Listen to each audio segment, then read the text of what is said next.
एक व्यक्ति दूसरा व्यक्ति छल कर रहा था किसी व्यक्ति के साथ। हाँ जी, ठीक है जी। और उस छल का किसी भी द्वारा पता नहीं किया जा सकता था, वो एक ऐसा छल था। लेकिन उस व्यक्ति का बाबा के प्रति इतना भाव था, इतना भाव था कि बाबा स्वयं किसी भी रूप में एक अनजान व्यक्ति के रूप में आके उनको एक दिशा दिखा के गए, एक वाक्य बोल के गए कि तेरे साथ ये हो रहा है, संभालना है तो संभाल ले। उन्होंने कहा बाबा मेरे मतलब जैसे व्यक्ति से बोला तो उनसे बोला जी ऐसे कैसे हो जाएगा, ऐसा तो हो ही नहीं सकता। उन्होंने कहा जी हो रहा है देख लो। और जब वो पता लगाया गया तो वो सच में वही चीज़ निकली जो बाबा ने आके बोली थी। आज हमारे साथ स्वयं बहुत से चमत्कार हुए जिसमें बाबा ने स्वयं मतलब रूप किसी और के रूप में खुद आके हमें ऐसी ऐसी चीज़ें बताई हैं जो शायद नहीं बताती तो आज बहुत सारी चीज़ें ज़िंदगी के अंदर कठिनाइयाँ बढ़ चुकी होती। तो राम ने अपने मुख से, राम ने अपने मुख से की है बड़ाई हनुमान की। हो दिए वरदान उनको जग जननी श्री जानकी।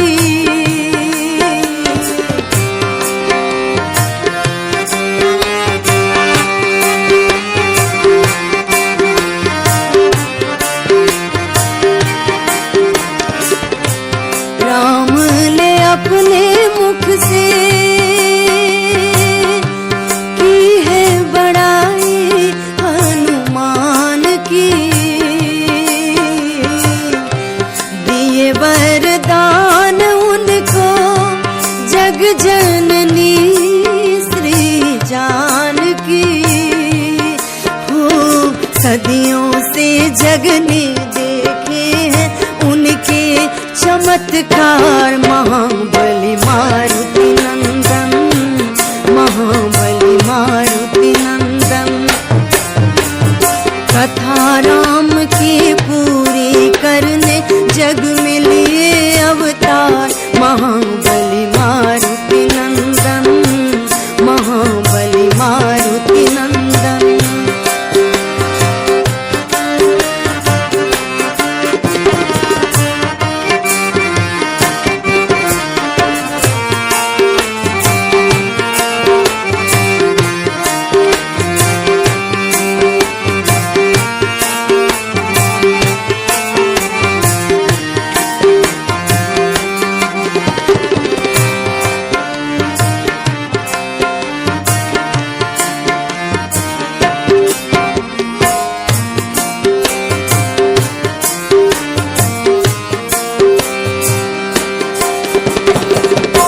राम जहाँ है उनके, राम जहाँ है उनके चरणों में ही। जय सिया राम। सब सुख लहे तुम्हारी सरना, तुम रक्षक काहू को डरना। हनुमान जी की पूजा आराधना से सब संभव है भक्तों के जीवन में। जो भी हनुमान जी के भक्त हैं उनकी समस्त मनोकामनाएं पूर्ण हो जाती हैं। और इस वक्त हम एक बड़े प्रसिद्ध मंदिर में पहुंचे हैं। लगभग 250-300 साल पुराना मंदिर है और दिल्ली का काफ़ी व्यस्ततम इलाका है शाहदरा। ये छोटी अनाज मंडी ये गली है और यहीं पे हनुमान जी साक्षात यहाँ विराजमान हैं। और हनुमान जी की महिमा बताने के लिए पूज्य पंडित जी हैं। स्वागत है आपका। जय सिया राम। पंडित जी क्या शुभ नाम हुआ आपका? मेरा नाम तरंग शर्मा है जी। जी पंडित जी, सबसे पहले हम चाहेंगे कि इस मंदिर की महिमा आप भक्तों को बताएं। वो हमारे मंदिर की सबसे प्राचीन मूर्ति जो है वो बालाजी महाराज की, मेहंदीपुर बालाजी महाराज की मूर्ति है। और ये मेहंदीपुर बालाजी महाराज की मूर्ति की सेवा स्वयं चंपत राय बाबा जी ने की हुई है, बाबा जी जो आज यहाँ पर खुद साक्षात समाधि लिए हुए बैठे हैं। तो ये इस मूर्ति की जो ये मूर्ति है बताई जाती है स्वयंभू मूर्ति है, प्रकट हुई मूर्ति है। किस तरीके से प्रकट हुई वो बाबा जी जानते होंगे क्योंकि उस समय का कोई साक्षी है नहीं आज। तो उनकी सेवा बाबा जी के द्वारा हुई है। और उसी समय के उसी समय के दौरान कुछ समय बाद बाबा जी हनुमान जी की मूर्ति यहाँ से कहीं जा रही थी। तो जैसे बताया जाता है पुराने टाइम पे राजाओं का डेरा हुआ करता था शाहदरा। कहीं जाते थे कोई भी सामान को लेके या खजाने को लेके तो वो डेरा डालते थे जहाँ आराम करते थे। तो इसी जगह पे मंदिर के बिल्कुल सामने बाबा की मूर्ति रुक गई। जिस डोले पे बाबा की मूर्ति यहाँ से जा रही थी, बताया जाता है भरतपुर के राजा के द्वारा बनवाई हुई मूर्ति है। और यहाँ से वो ये मूर्ति जा रही थी, तो बाबा जी अपनी साधना में लगे हुए थे, राम नाम का जप कर रहे थे। तो ये मूर्ति यहाँ से जा रही थी और जिस डोले में मूर्ति विराजमान थी वो डोला यहाँ पर आके रुक गया, जबकि ना बताया जाता है कि ना कोई ऐसा खड्डा या कुछ ऐसा नहीं, बस वो यहाँ से हिलने का नाम नहीं लिया उस डोले ने। जी। तो बाबा जी ने कहा, बहुत कोशिशें करी, पहले तो बाबा जी ने कुछ नहीं बोला, अपना ध्यान में थे। तो जब सारी कोशिशें कर ली तो बाबा जी से पूछा गया कि ऐसा क्यों हो रहा है, तो बाबा जी ने बोला कि बाबा यहाँ से कहीं जाएंगे नहीं और यहीं स्थापित होंगे। तो उन्होंने पहले तो इस बात को ऐसे लिया, फिर उसके बाद और ज़ोर लगाया गया, हाथी घोड़े जिस प्रकार से पहले बैलगाड़ियाँ चला करती थी उस गाड़ी को आगे बढ़ाने की कोशिश करी, लेकिन वो गाड़ी बढ़ने का नाम नहीं ली। उसके बाद बाबा जी के आगे जो भी उस समय सेवक हुआ करते थे उन्होंने प्रणाम करके कि बाबा जी आपने सही कहा था, और उनके कहने से जब ये मूर्ति को बाहर उतारा गया, यहाँ एक चौथड़ा हुआ करता था जहाँ बाबा जी बैठ के अपनी पूजा करते थे, और प्याऊ भी हुआ करता था जो जल पिलाते थे। तो जब उनके कहने से इस मूर्ति को नीचे रखा गया, मतलब डोले से नीचे उतारा गया मंदिर के बरांडे में, वो बैलगाड़ी अपना आप चल पड़ी। अच्छा। तो कहने का मतलब है कि वजन तो उतना ही था बाबा में, ये तो है नहीं कि कहीं बढ़ गया कि कहीं कम हो गया, लेकिन उनका जाने का मन ही नहीं था यहाँ से। ये बाबा की पुरानी तपस्या का आप फल मान सकते हैं या कुछ भी। ये हनुमान जी ने इस स्थान को स्वयं चुना। हाँ जी, बिल्कुल चुना, ये उनके बोलने से नहीं। और मुझे लगता है कि जो हनुमान जी वहाँ बालाजी महाराज हैं। हाँ जी, अच्छा, बालाजी स्वरूप में। हाँ जी, यही वो बाल रूप के अंदर जी मेहंदीपुर बालाजी महाराज हैं। ये स्वयंभू मूर्ति है, बाबा ने खुद इनकी सेवा करी है। इस मंदिर को स्थापित करने वाले बाबा चंपत राय जी ही हैं, और उनकी सेवा करने के बाद जब बाबा जी को यहाँ पे स्थापित करा दिया, उसके कुछ समय बाद बताया जाता है कि बाबा ने जीवित अपनी समाधि यहाँ पे ले ली। अच्छा, इसी बाबा के सामने ही अपने आप को, अपनी जिंदगी को विराम दे दिया। पिछली बार भी चर्चा हुई थी और हम लोगों ने सुना है कि बाबा जी जब यहाँ तपस्या किया करते थे, कुछ बच्चे आते थे, उनके सर पे 2 बार हाथ रखते थे। बिल्कुल जी। और बाबा उस समय पे बच्चे आते थे, आज बाबा की कृपा से आज बड़े बड़े जो मांगते हैं वो सब पूर्ण होता है। तो वहाँ बाबा जी अपना आसन झाड़ते थे, तो कुछ पैसे मिल जाते थे, लोग बिखर जाते थे। देखिए क्या होता है, कोई भी चीज़ को पाने के लिए हम लोग जब भी कोई मनोकामना बाबा से मांगते हैं या कोई भी हम उम्मीद लगाते हैं, तो स्वयं तो बाबा आते नहीं है, भगवान स्वयं कभी नहीं आता, जरिए ही बनाता है कि कभी आपका काम पूर्ण करने के। तो विश्वास तब बनता है इंसान का जब बाबा का हमारा काम पूर्ण हो जाता है। तो बाबा किसी ना किसी तरीके से आज भी, आज हमारे साथ स्वयं बहुत से चमत्कार हुए हैं जिसमें बाबा ने स्वयं अपने मतलब रूप किसी और के रूप में खुद आके हमें ऐसी ऐसी चीज़ें बताई हैं जो शायद नहीं बताते, तो आज बहुत सारी चीज़ें ज़िंदगी के अंदर कठिनाइयाँ बढ़ चुकी होती। अच्छा। तो कहने का तात्पर्य यही है कि बाबा भगवान कभी खुद नहीं आता, लोगों के ज़िंदगियों में गुरु का रूप लेते हैं दिशा दिखाने के लिए, और जिसके पास गुरु नहीं होता उसके पास कहीं ना कहीं अन्य अनजान व्यक्तियों के स्वरूप के अंदर भगवान आता है और उन्हें बताता है कि ये चीज़ है या ये चीज़ नहीं है, और क्या करना सही है और क्या करना गलत है। तो आज भी बहुत लोगों की मनोकामना जो भी वो यहाँ पे आस लगा के आते हैं, बाबा से मांगते हैं, बाबा देने वाले बैठे हैं। तो पंडित जी, जो भी भक्त यहाँ पे आते हैं, हाँ जी, तो हनुमान जी का दर्शन करते हैं। हाँ और जी। एक और यहाँ की प्रधानता है कि हनुमान जी का मुख में भोग लगाया जाता है। हाँ जी। अच्छा। इसका रीज़न जो है, जो बाबा के मुख में भोग लगाया जाता है, बाबा को सब कुछ स्वीकार है, जो भी हम लोग खुद खाते हैं, जो वैष्णव खुद खाते हैं वो सब कुछ स्वीकार है। इसके अंदर ये नहीं है कि हमारे बाबा सिर्फ लड्डू ही खाएंगे, हमारे बाबा को नमकीन चढ़ाओ, मीठा चढ़ाओ, जो मर्जी, जो आप खुद खाओ, जो आप संत जन जो भी हाँ जी ग्रहण कर सकते हैं, वो बाबा प्रसाद रूप में भोग लगाते हैं। तो इसका रीज़न ये है, जो हमारी मूर्ति है बाबा जी की, ये इसके अंदर आप देखेंगे तो दोनों कंधों पे राम जी और लक्ष्मण जी विराजमान है। हाँ जी, हाँ। क्योंकि ये थोड़ा सा लोगों को थोड़ा कम दिखता है, क्योंकि जल्दबाजी में दर्शन करके चले जाते हैं, तो बाबा जी का तो दिख जाता है लेकिन इधर उधर नहीं देख पाते। तो राम जी और लक्ष्मण जी विराजमान है। ये मूर्ति उस समय की बनाई हुई है जब हनुमान जी स्वयं अहिरावण के पास पाताल लोक के अंदर गए थे, और जब राम जी और लक्ष्मण जी की बलि पाताल देवी के सामने जब अहिरावण दोनों की बलि चढ़ाने वाला था, तो हनुमान जी ने स्वयं पाताल लोक की देवी का रूप लेके पाताल लोक की देवी को पाताल से भी नीचे, अच्छा, धकेल के खुद रूप ले लिया था। और उसके बाद अहि रावण ने पाताल देवी को जैसे भोग लगाया, पहले 56 भोग का भोग लगा, तो उसी प्रकार बाबा को भी भोग लगा। यानी हनुमान जी ने ग्रहण कर लिया। हाँ जी, हाँ जी, हाँ जी। और उसके बाद फिर राम जी और लक्ष्मण जी की सेवा में तो थे ही बाबा, तो वहाँ से उनको फिर रिहा करा के बाबा ने, यानी वो स्वरूप है हनुमान ये जी बाबा जी का वही जो स्वरूप है। पाताल लोक से अहिरावण के चंगुल से हाँ जी, राम हाँ जी, लक्ष्मण हाँ को छुड़ाने के लिए जो छल से वो, जिस छल से वो विभीषण जी का रूप धर के राम जी और लक्ष्मण जी को पाताल लोक लेकर गया था, उसी से इसलिए बचा जो भी के। भोग लगता है हनुमान जी को मुख पे ही लगता हाँ है। जी, हाँ जी, हाँ जी। सामने नहीं अर्पित किया जाता बल्कि मुख पे हाँ जी, लगाया मुख पे जाता है। भोग लगाते हैं अच्छा बाबा। पंडित जी, जो भी भक्त यहाँ पे आते हैं हनुमान जी का दर्शन करते हैं। हाँ जी। और बाबा जी यहाँ विराजमान है। हाँ जी, और बाबा जी का वो आज भी स्पर्श करके जो कोई भी कुछ भी मांगता है हाँ वो जी। समस्त मनोकामनाएं पूर्ण बिल्कुल हो होती है जी, बिल्कुल होती है। भाव और विश्वास से ही सब काम पूर्ण होते हैं, बिना भाव के और बिना विश्वास के कुछ नहीं होता। जी जी जी। और नवधा भक्ति में भगवान श्री राम ने कहा भी है कि नाम जप मम दृढ़ विश्वास। दृढ़ विश्वास के साथ हनुमान जी का जो नाम जप करेगा, हाँ जी, हाँ जी। वो निश्चित तौर पे मनोकामना पूरी होगी। अच्छा पंडित जी, बहुत सारे भक्त आपके पास आते होंगे, कई हाँ तरह जी। की समस्याएं हैं लोगों की। बहुत समस्या है जी। हनुमान जी कृपा कैसे करेंगे, कैसे प्रसन्न होंगे हनुमान जी?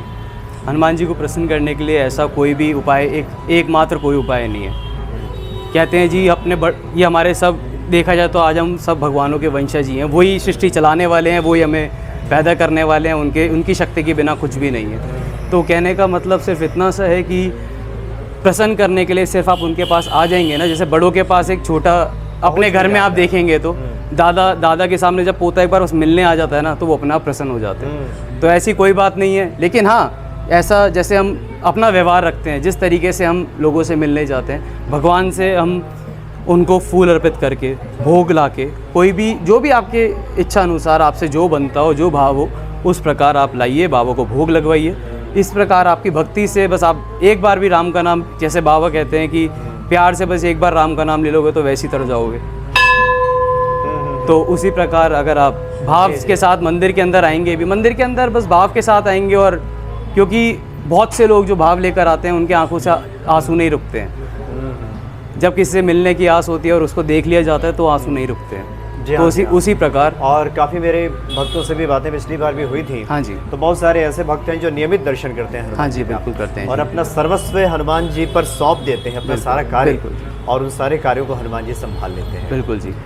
अच्छा पंडित जी, कुछ अनुभव की आप बात कर रहे थे शुरू में, ये जो कि भक्तों के हृदय में विश्वास जमे, हाँ जी। इसके लिए हम आपसे जिज्ञासा रख रहे हैं। हाँ जी। आप अपने अनुभव से बताएं कि ऐसी स्थिति लगा हो जैसे आपने स्वयं कहा, हाँ जी। और हनुमान जी ने उस संकटों से उबार लिया। देखिए जी, थोड़ा सा ये ऐसे, मतलब कुछ भी एक मैं आपको एग्जाम्पल के तौर पर बताऊंगा, मैं एक्चुअल तो चीज़ नहीं बता सकता, जितना आप कह सकते हो। हाँ जी, हाँ जी। भक्तों के लिए। नहीं, मैं बस इतना ही बताना चाहूँगा, किसी भी व्यक्ति के साथ कभी, मतलब एक व्यक्ति दूसरा व्यक्ति छल कर रहा था किसी व्यक्ति के अच्छा। साथ, हाँ जी, ठीक है जी, और उस छल का किसी भी द्वारा पता नहीं किया जा सकता था, वो एक ऐसा छल था। लेकिन उस व्यक्ति का बाबा के प्रति इतना भाव था कि बाबा स्वयं किसी भी रूप में, एक अनजान व्यक्ति के रूप में आके उनको एक दिशा दिखा के गए, एक वाक्य बोल के गए कि तेरे साथ ये हो रहा है, संभालना है तो संभाल ले। उन्होंने कहा बाबा मेरे, मतलब जैसे व्यक्ति से बोला, तो उनसे बोला जी ऐसे कैसे हो जाएगा, ऐसा तो हो ही नहीं सकता। उन्होंने कहा जी हो रहा है, देख लो। और जब वो पता लगाया गया तो वो सच में वही चीज़ निकली जो बाबा ने आके बोली थी। अच्छा, यानी अपने भक्त के सामने हनुमान जी ने, बाबा कभी कोई कभी रूप अपने ढंग के- भक्त के साथ छल नहीं होने दे सकते। ये इसका अर्थ ये है, जो हमने देखा, जो बाबा की भक्ति करता है, कोई अगर उसे छल कपट से ठगना भी चाहेगा नहीं ठग सकता, जितना मर्जी प्रयास कर ले, जितना मर्जी जोर लगा ले, इनके जोर के आगे किसी का जोर नहीं चलता जी। जी जी। पंडित जी, ये तो वो प्रसिद्ध मंदिर है जहाँ भक्त अगर सिर्फ दर्शन मात्र करें हनुमान जी का, हाँ जी। तो उनकी समस्त मनोकामनाएं पूर्ण हो जाती हैं। हाँ जी। हनुमान जी विराजमान हैं, बाबा जी तो स्वयं, हाँ जी। आपने कहा कि जीवित समाधि। बिल्कुल जी, बाबा बिल्कुल। जी ने बाबा जी का 250 साल पहले। ये पिंडी रूप में सर है जी, जैसे आप बता रहे हैं, आपने पहले इस चीज़ का इन्फॉर्मेशन ज्ञान लिया कि बाबा की थपथपाने से तो वो आपकी मनोकामना पूर्ण होती है। तो आज भी भक्त आते हैं, और हमारे बाबा का जैसे बालाजी महाराज पे मनोकामना कुछ भी मांगते हैं तो सवामनी का भोग लगता है। अच्छा। उसी प्रकार जब बाबा से कोई मनोकामना मांगी जाती है और उसको पूर्ण हो जाता है, तो बाबा के ऊपर एक गुड़ की भेली और चद्दर का भोग लगता है, मतलब इनको वो समर्पित किया जाता है। एक चादर और भेली। फूल की, अच्छा। जैसे हम हर अलग अलग सबके उपाय हैं, नियम हैं, तो बाबा जी को जैसे सवा मनी का कहते हैं कि बाबा मेरा ये काम करा दो, सवा मनी चढ़ाऊँगा, तो उसी प्रकार बाबा चंपत राय जी गुरुदेव के यहाँ पे जब इनसे मनोकामना मांगी जाती है तो यही बोला जाता है कि बाबा मेरा ये कार्य करवा दो, मैं आपके ऊपर एक भेली और एक चद्दर आपको अर्पण करके जाऊँगा। जी जी। अच्छा पंडित जी, आपको तो बहुत सारे भक्त सुनेंगे माध्यम हाँ से, जी। लेकिन यहाँ भी बहुत सारे भक्त अभी मौजूद भी हाँ हैं। जी, हाँ जी। आप भक्तों के कल्याण के लिए बताएं कि इस कलयुग में जो साक्षात देवता है हनुमान जी, हाँ जी। इनकी पूजा आराधना ही भक्त करता रहे, हाँ जी। और देवता चित्त न धरई हनुमत से सर्व सुख करई, हाँ जी, हाँ। तो समस्त सुखों की प्राप्ति हो जाती है। अब जाएंगे एक बार भक्तों से आप। बाबा जी को जैसे हनुमान जी महाराज को जैसे बोला कि प्रसन्न करने के लिए क्या है, प्रसन्न करने के लिए भक्ति मत करिए, उनको उनका बनने के लिए, उनको अपना बनाने के लिए भक्ति करिए, क्योंकि हनुमान जी ने खुद स्वयं राम जी की भक्ति किसी लालच से नहीं करी थी, सिर्फ उनको अपना बनाना था और उनका बनना था, इसलिए करी थी। तो बाबा की भक्ति के लिए जैसे हमारा हनुमान चालीसा का पाठ है, बजरंग बाण है, अलग अलग संकट मोचन है, वो सब चीज़ें आप उनके नियम के अनुसार कर सकते हैं। हनुमान चालीसा का पाठ अगर आप करेंगे तो जैसे कि बताया गया हनुमान चालीसा में कि कोई भी आप भूत प्रेत से बाबा आपका रक्षा करते हैं। नेगेटिव है बेसिकली, अगर मैं लेमन लैंग्वेज में थोड़ी सी बात करूं, क्योंकि इतना बड़ा तो मैं कोई साधु नहीं हूं बाबा जैसे, तो कहने का अर्थ सिर्फ इतना सा है कि नेगेटिव एनर्जी से आपको बचाने के लिए बाबा स्वयं बैठे हैं। और ऐसा नहीं है मंदिर के अंदर ही, आप जहाँ भी हो मंदिर के आएँ, दर्शन करें ज़रूर, लेकिन इन्हें ना भूलें, इनका नाम रटते रहें, और साथ साथ राम जी का नाम तो ज़रूरी है ही। और यहाँ भी जय राम श्री राम श्री राम जय राम जय हम लोग राम। सुन ही रहे हैं जी। तो लगभग 250 साल इस मंदिर का हो गया। हाँ जी। उसके बाद ये परंपरा आगे बढ़ती गई। हाँ जी। उसके बाद आप लोग गद्दीदर। अच्छा, हाँ जी। हनुमान जी की सेवा में है। बिल्कुल जी। तो इसका जो ज्ञात इतिहास हम अगर जाने तो ये हाँ कब से है?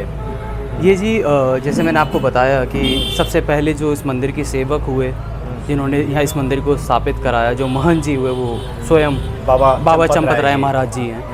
उसके बाद बाबा चंपत राय जी के द्वारा हमारे पूर्वजों को इस मंदिर की गद्दी सौंपी गई सेवा करने के लिए, जिसमें से सबसे पहले जो सबसे पहले हुए जिनको बाबा जी द्वारा दी गई वो कृष्ण लाल जी हुए। उन कृष्ण लाल जी के बाद कृष्ण लाल जी के जो पुत्र हमारे दादाजी के पिताजी कन्हैया लाल जी। अच्छा, एक मिनट जी, कट करना पड़ेगा ठीक होगा। वो। अच्छा, इसको आप वो कर देंगे ना, एडिट कर देंगे ना, या करेंगे दोबारा कट? इसको फिर से ले लेते हैं। दोबारा कर। हाँ तो जैसे कि मैंने हाँ, एक मिनट जी। जैसे कि मैंने आपको बताया कि मंदिर के सबसे पहले जो महंत हुए, जो स्वयं सेवक हुए, वो बाबा चंपत राय महाराज जी हैं। बाबा चंपत राय महाराज जी के द्वारा जिनको मंदिर की सेवा दी गई वो हमारे पूर्वज हुए। सबसे पहले जिनको सेवा मिली उनका नाम था जी कन्हैया लाल जी। अच्छा, कन्हैया लाल जी हमारे दादाजी के दादाजी हैं। अच्छा, मतलब लगभग ये 150-200 साल हाँ जी, हाँ जी, 200 साल पहले की बात। हाँ जी, हाँ जी। और उनके बाद उनके पुत्र हमारे दादाजी के पिताजी रामकृष्ण जी। अच्छा, उसके बाद फिर हमारे दादाजी आए महंत विष्णु भगवान शर्मा जी, और उन्हीं के द्वारा पूरा परिवार बनाया गया। अच्छा, ये हनुमान जी हाँ जी स्थापित हुए। माँ ज्वाला देवी का स्वरूप है, दुर्गा माँ। जिस प्रकार जिस नज़र से आप देखें, भोले बाबा, ये सारे के सारे भगवानों का पूरा परिवार बाद में स्थापित हुआ। भव्य मूर्तियां हैं, बिल्कुल देखते ही ये लगता है स्वयं जैसे साक्षात स्वयं विष्णु भगवान जी, महंत विष्णु भगवान जी के द्वारा यहाँ पे स्थापित हुई गई मूर्तियाँ हैं। उसके बाद हमारे पिताजी महंत निर्दोष कुमार शर्मा जी, और आज हम उनके द्वारा सेवा के अंदर लगे हुए।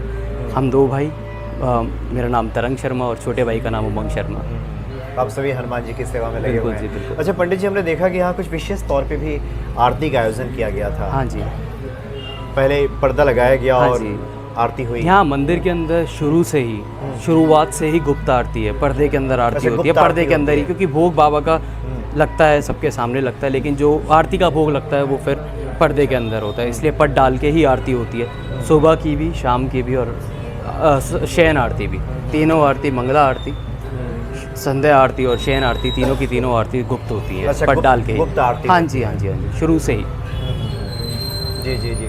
अच्छा बाबा जी, बहुत सारे ऐसे भक्त हैं जो आपको विदेशों से भी सुनते हैं। हाँ जी, सुन रहे बिल्कुल आते हैं जी। तो कुछ लोग दूर से भी दर्शन करते हैं हनुमान जी का। हाँ जी। और वो लोग चाहते हैं कि वहीं से कुछ उनकी मनोकामना हो जो हनुमान जी पूरी कर दें। हाँ जी। ऐसे भक्तों को क्या बताएंगे जो सुदूर से आपको सुन रहे हैं?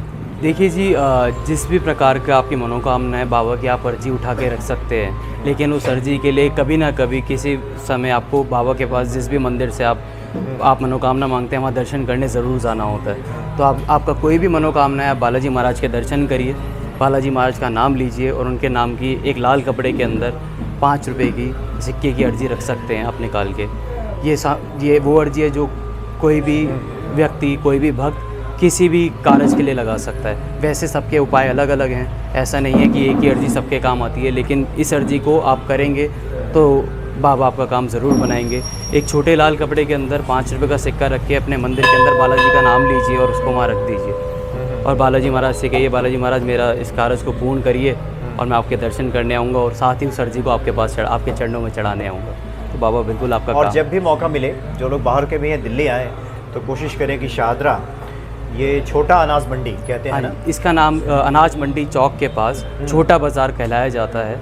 ये छोटे बाज़ार की गली है जहाँ पे इस मंदिर की स्थापना हुई है। पास ही यहाँ पे हलवाई हीरालाल हलवाई हाँ की जी, दुकान हाँ जी, है एक हाँ यहाँ, जी, हाँ। परशुराम चौक के पास ही ये मंदिर है। आप कहीं भी अगर आप गूगल पे भी सर्च करेंगे और तो जो लोग भी 4 व्हीलर से आते हैं, मुझे लगता है कि वो तो शाहदरा मेट्रो वहाँ पार्किंग करनी होगी। हाँ जी, वहाँ कर सकते हैं, या फिर अगर अच्छा और उसके बाद फिर बैटरी वाले रिक्शा नहीं, यहाँ आती पर है। पीछे अच्छा स्पेस है। अगर आप आएंगे गाड़ी लेके तो आप परशुराम चौक के पास आप गाड़ी को, परशुराम जी का चौक मतलब परशुराम जी के नाम से चौक है, वहाँ पर स्पेस है, आप वहाँ पे गाड़ी को पार्क कर सकते हैं और उसके 50 कदम की दूरी होगी मंदिर की। तो पंडित जी ने काफ़ी अच्छी महत्वपूर्ण बातें बताई हैं। आप हनुमान जी का सिर्फ दर्शन मात्र करते रहें, उनके प्रति आप समर्पित हो, तो हनुमान जी तो आपके समस्त संकटों का नाश कर देते हैं, जो कि संकट मोचन है हनुमान जी। बहुत बहुत धन्यवाद आपके पंडित जी। आगे भी आपसे मुलाकात होगी, बिल्कुल आइए। तो हनुमान जी की कुछ और महिमा हम आपसे जानेंगे। बहुत बहुत धन्यवाद आपका। जय सिया राम। सीताराम।